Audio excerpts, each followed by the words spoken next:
Assalamualaikum warahmatullahi wabarakatuh. Alhamdulillahi rabbil alamin.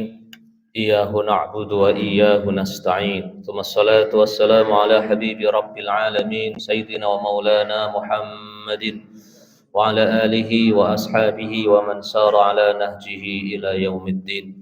Amma ba'du fa ya ayyuhal muslimun usi nafsi wa iyyakum bitaqwallahi wa ta'atihi. فقد فاز المتقون حيث قال تعالى يا أيها الذين آمنوا اتقوا الله حق تقاته ولا تموتن إلا وأنتم مسلمون. Sidang Jumat yang dimuliakan Allah Subhanahu wa taala. Di antara tanda kebesaran Allah adalah menjadikan manusia berbeda-beda penghasilannya, berbeda sukunya, berbeda nasabnya, berbeda status ekonomi. Allah Subhanahu wa taala berfirman, "Nahnu qasamna bainahum ma'ishatahum fil hayatid dunya wa rafa'na ba'dahum fawqa ba'din darajatin liyattakhidha ba'duhum ba'dan sukhriya." Kami angkat suatu kaum, kami bagi kehidupan manusia dalam kehidupan dunia ini, dan kami angkat satu atas yang lainnya beberapa derajat agar satu sama lain saling membutuhkan, saling memerlukan. Yang kaya kalau semuanya kaya nggak bisa hidup, miskin kalau semuanya miskin nggak bisa hidup, pejabat kalau tidak ada rakyat nggak ada manfaat, rakyat kalau tidak ada pemerintahan bubar. Dan Allah Subhanahu wa taala menganjurkan kepada kita untuk tidak menjadikan status sosial, ekonomi, nasab, ilmu sebagai perkara yang dibangga-banggakan, dipamer-pamerkan, karena tidak menjamin seseorang masuk surga karena ilmunya, atau karena duitnya, atau karena jabatannya. Allah firmankan, "Fala tuzakku anfusakum huwa a'lamu biman ittaqa."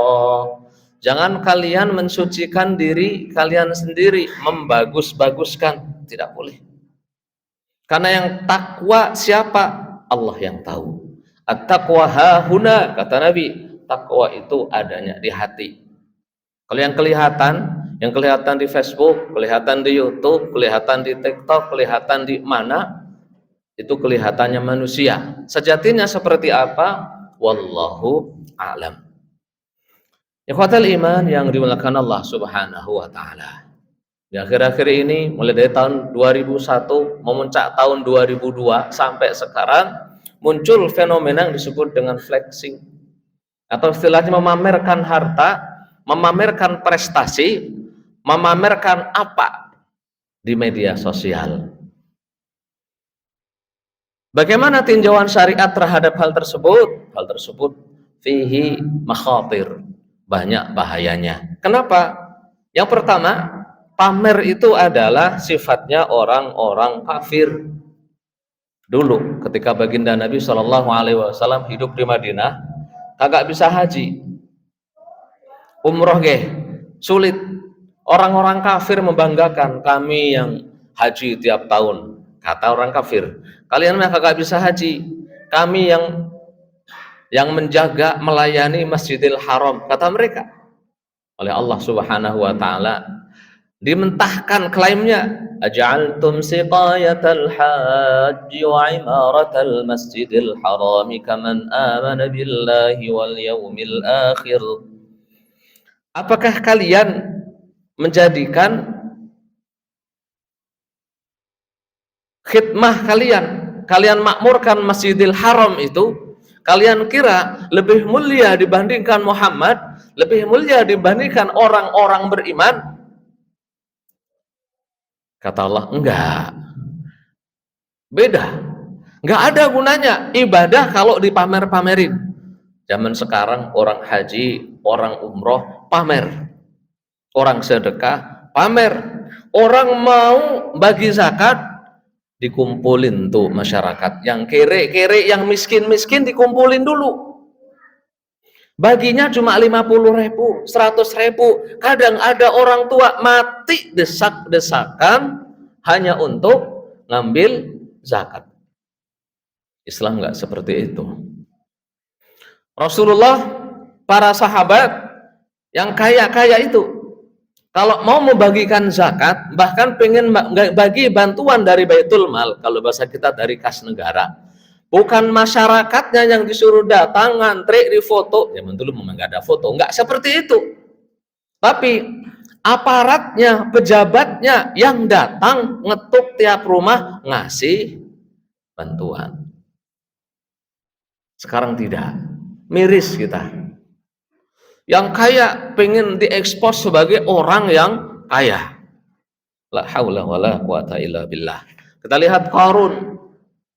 Qarun itu orang yang kafir pada Nabi Musa, orang yang kaya paling suka flexing kalau bahasa sekarang, paling suka pamer. Fa kharaja ala qaumihi fi zinati. Qarun keluar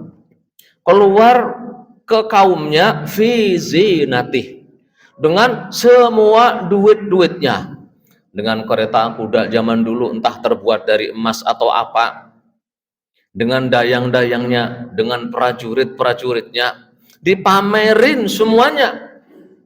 Sampai masyarakat, qala alladziina yuriduna al-hayata ad-dunya ya laita lana misla ma utiya Qarun innahu ladzu hazzin 'adzim. Sampai masyarakat semua bercita-cita pengen jadi seperti Qarun, wal iyadzu billah. Yang kedua, orang yang suka pamer dibenci oleh Allah Ta'ala. Allah berfirman dalam surat Luqman ayat yang ke-18, innallaha la yuhibbu kulla mukhtalin fakhur.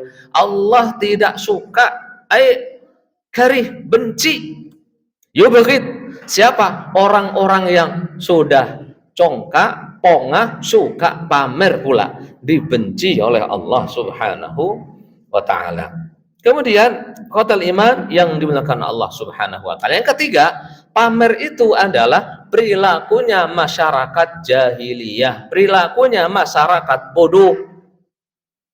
Baginda Nabi SAW bersabda dalam hadis Sahih Muslim, arba'un fi ummati min amril jahiliyah la yatrukuhun. Ada 4 perkara yang bakal dilakukan umatku, yang keempat-empatnya bagian dari perkara jahiliyah. Al-fakhru fil ahsab,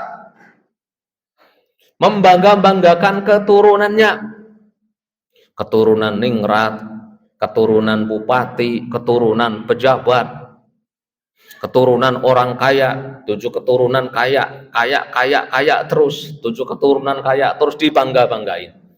Atau mohon maaf, keturunan ulama, keturunan kiai, keturunan Eropa, keturunan apa, keturunan Arab, dibangga-banggain. Wa ta'nu fil ansab, jelek-jelekin nasab orang lain. Wal istisqa'u bin nujum, terus kemudian percaya ramalan bintang. Dan yang keempat adalah an-niyahah, meratapi mayat. Mau dilalah yang kita bisa pastikan di sini, bisa kita ambil pelajaran, yaitu membangga-banggakan nasab buruk. Karena baginda Nabi SAW menyebutkan dalam hadis riwayat Tirmidzi, pelajarilah nasab kalian sekedar untuk menjalin silaturahim. Itu saja tujuannya. Jalin silaturahim. Mungkin mau besanan orang baik-baik atau enggak, itu maksudnya. Pelajari nasab untuk apa? Oh, saudara kita atau bukan? Halal dinikahi atau bukan? Itu niatnya. Kalau sudah niatnya berubah untuk membangga-banggakan nasabnya, maka tidak ada manfaat, kata baginda Nabi Sallallahu Alaihi Wasallam. Yang keempat, yang suka pamer itu ujung-ujungnya adalah lupa, lalai, sampai mati tetap lalai. Karena niatnya pamer. Kita saksikan sampai orang sekarang ini saking pengennya terkenal, ada yang bunuh diri live. Wal'iyadzubillah. Saking pengennya terkenal. Kadang saking pengennya terkenal, buka-bukaan aurat live di depan kamera. Ciptakan banyak aplikasi yang tujuannya hanya pengen terkenal. Kalau sudah terkenal banyak duit, kalau sudah banyak duit lagi-lagi pamer, pamer dan pamer. Karenanya Allah berfirman, "Alhaakumut takatsur hatta zurtumul maqabir." Kalian terlalaikan oleh kesibukan mengumpulkan duit, mengumpulkan popularitas, kekayaan, sampai mati tetap lalai. Orang-orang kafir itu kalau ketemu orang beriman, dalam Al-Quran disebutkan, nahnu aktsaru amwalan wa auladan wa ma nahnu bimu'azzabin. Kami mah kalau udah kaya kagak akan diazab kami, kata mereka gitu. Kami lebih kaya dari mereka. Buktinya sampai sekarang fine-fine saja, nggak ada masalah. Tapi kata Allah Subhanahu wa taala, lan tughni anhum amwaluhum wala auladuhum minallahi syai'a. Nanti kalau sudah di akhirat nggak ada manfaatnya tuh. La duit yang dipamerkan, wala anak yang dibangga-banggakan, wala relasi, wala jabatannya, nggak ada manfaatnya, kata Allah Subhanahu wa taala. Yang kelima, diancam siksaan oleh Allah Subhanahu wa taala bagi yang suka pamer. Kata baginda Nabi dalam hadis sahih, siapapun yang suka pamer pakaiannya khusus, yang disebutkan pamer, pakaian. Tapi maknanya semua, pamer mobilnya, gitu. Pamer rumahnya, pamer motornya, pamer apanya? Kata baginda Nabi, nanti di hari kiamat, albasahullahu yaumal qiyamati sauba madallah. Nanti di akhirat dipakein pakaian yang menunjukkan dia paling hina di antara makhluk-makhluk Allah yang lain. Jadi jangan pernah pamer-pameran. Karena mengapa? Gawatnya kata baginda Nabi, man samma'a samma'ahullah wa man yura'i yura'illahu bih. Kata baginda Nabi, siapapun yang pamer oleh Allah bakal dipamerkan ke makhluknya. Biarin. Tujuannya pengen dilihat orang, oleh Allah dibuat masyarakat lihat. Dapatnya dunia saja.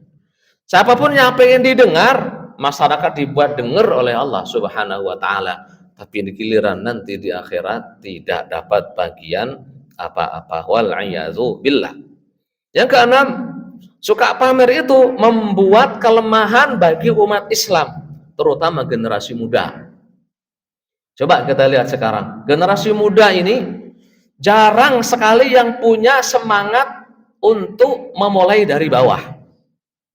Semuanya pengen instan, karena melihat di medsos itu si artis fulan hartanya berapa triliun, berapa puluh miliar, berapa ratus miliar. Generasi mudanya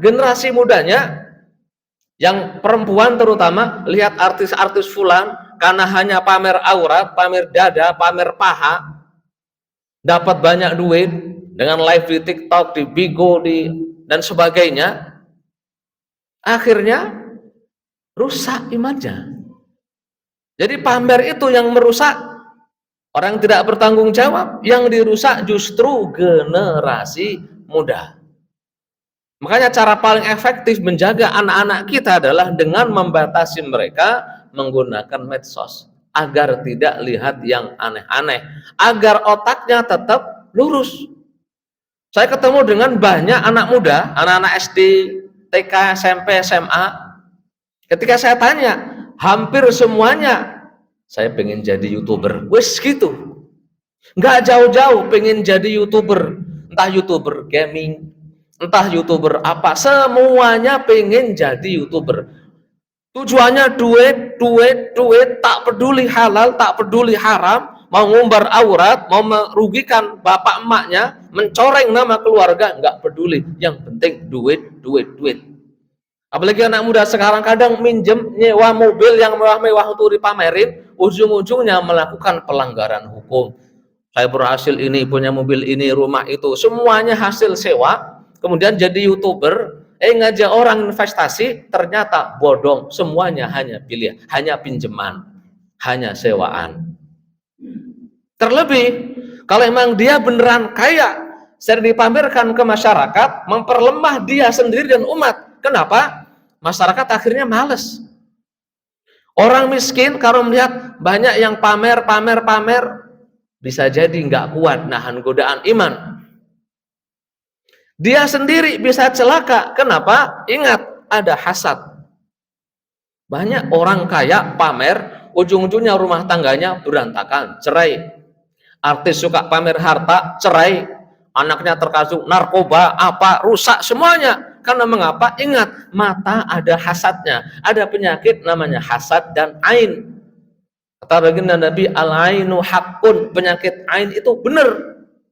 Jadi jangan gampang-gampang memamerkan harta di depan publik. Barakallahu li wa lakum fil Qur'anil Karim wa nafa'ani wa iyyakum bima fihi minal ayati wa dzikril hakim. Qulu qouli hadza wa astaghfirullah li wa lakum fastaghfiruhu innahu huwal ghafurur rahim. Allahumma shalli ala sayyidina Muhammad wa ala ali sayyidina Muhammad.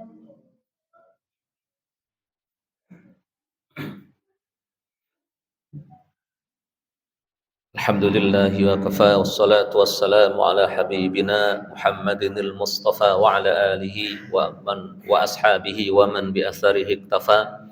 Usi nafsi wa iyyakum bi taqwallahi wa ta'atih faqad fazal muttaqun. Hadirin yang dimuliakan Allah Subhanahu wa taala. Di samping suka membangga-banggakan hartanya, sekarang suka membangga-banggakan ilmunya, membangga-banggakan prestasinya. Apakah itu baik? Sama sekali tidak baik.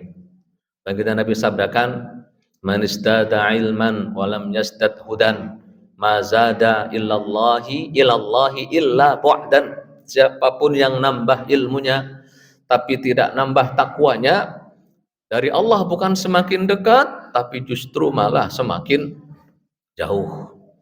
Yang mencari ilmu tujuannya untuk, kata baginda Nabi dalam hadis sahih, siapapun yang mencari ilmu yang layaknya untuk mencari ridha Allah, tapi ternyata untuk berbangga-bangga, saya hebat, saya pinter, hafal Quran dengan berapa sanadnya, dengan beragam irama qiraatnya, hafal hadis dengan nomor-nomornya, hafal kitab dengan cetakannya apa, halamannya berapa, pojok kanan atau pojok kiri.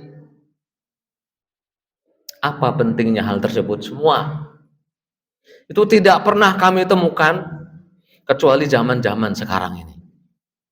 Kalau zaman dulu para ulama, kita Syiar A'lamin Nubala, Sifatus Sofwah, para tarajim, buku-buku biografi para ulama, nggak ada nyebutin sampai ada ulama hafal hadis dengan nomor-nomornya, hafal kitab dengan halaman-halamannya. Itu bukan sebuah hal yang hebat, biasa saja, nggak perlu ditunjukkan. Apalagi zaman sekarang ini banyak YouTuber, karena anak-anak muda jadi YouTuber, mohon maaf, ilmunya kagak ada, disalah-salahin ulama. Nyalahin Ghazali, nyalahin Nawawi, dusta kadang atas nama Nawawi, dusta atas nama Imam Syafi'i. La haula wala quwata illa billah. Sok-sokan pinter, padahal tong kosong berbunyi nyaring, wal a'yadzu billah. Karenanya solusinya adalah tawadhu', punya jabatan tawadhu', punya harta tawadhu'. Seandainya takabur, seandainya pamer itu baik, yang paling berhak pamer, paling berhak takabur baginda Nabi sallallahu alaihi wasallam. Dari muka fisik paling sempurna baginda Nabi sallallahu alaihi wasallam. Paling sehat fisiknya baginda Nabi sallallahu alaihi wasallam. Paling takwa baginda Nabi. Kalau mau dia kekal panjang umur sampai sekarang bisa, tapi lo gak mau. Kalau mau semua lembah di Arab dipenuhi dengan emas permata, beliau gak mau. Iya, itu pun beliau jahit baju sendiri, kadang nyiapin makanan sendiri. Di rumah gak ada meja makan. Kalau makan ya duduk di lantai, biasa baginda Nabi Shallallahu Alaihi Wasallam. Kalau ada rakyatnya datang gitu, merasa sungkan, merasa takut, kata baginda Nabi, gak usah takut. Saya ini anaknya orang miskin, anaknya perempuan, anaknya janda. Biasa orang kecil, gak usah takut. Baginda Nabi Shallallahu Alaihi Wasallam. Beliau sabdakan, ana sayyidu waladi Adam yaumal qiyamati wala fakhr. Aku ini adalah pemimpin seluruh manusia nanti di hari kiamat, tapi aku tidak mau menyombongkan diri. Itu baginda Nabi Shallallahu Alaihi Wasallam. Karenanya baginda Nabi sabdakan, innallaha auha ilayya an tawadhu hatta la yabghi ahadun ala ahad wa la yafkhar ahadun ala ahad. Rawahu Muslim. Allah Subhanahu wa taala mewahyukan kepadaku untuk tawadhu agar tidak ada orang membangga-banggakan dirinya atas orang lain atau orang mendolimi orang lain. Karena ikhwatal iman yang dilakukan Allah Subhanahu wa taala. Sebagai penutup, memang tidak ada salahnya menunjukkan nikmat Allah Subhanahu wa taala. Tidak ada salahnya. Wa amma bi ni'mati rabbika fahaddis.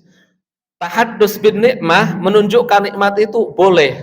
Menunjukkan nikmat bukan pamer. Sampean kaya, pengen menunjukkan nikmat, undang masyarakat untuk tasyakuran. Itu nunjukin nikmat namanya. Masyarakat dijamu nggak perlu bawa apa, datang tolong kami pengen tasyakuran. Itu nunjukin nikmat namanya.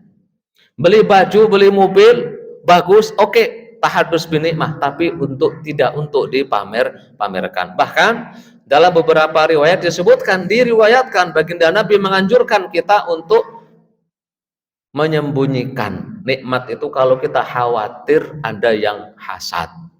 Kata baginda Nabi kurang lebih maknanya, ista'inu liqada'i hawaijikum bikitmaniha.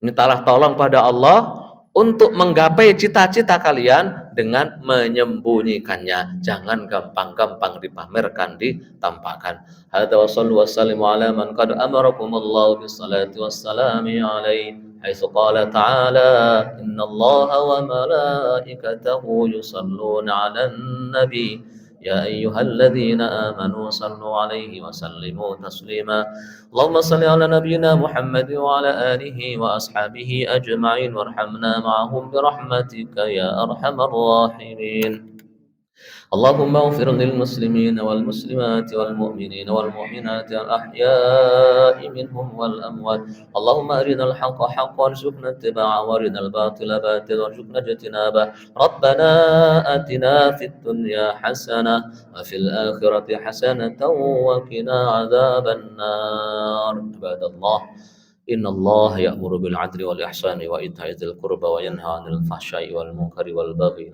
يعظكم لعلكم تذكرون أقم الصلاة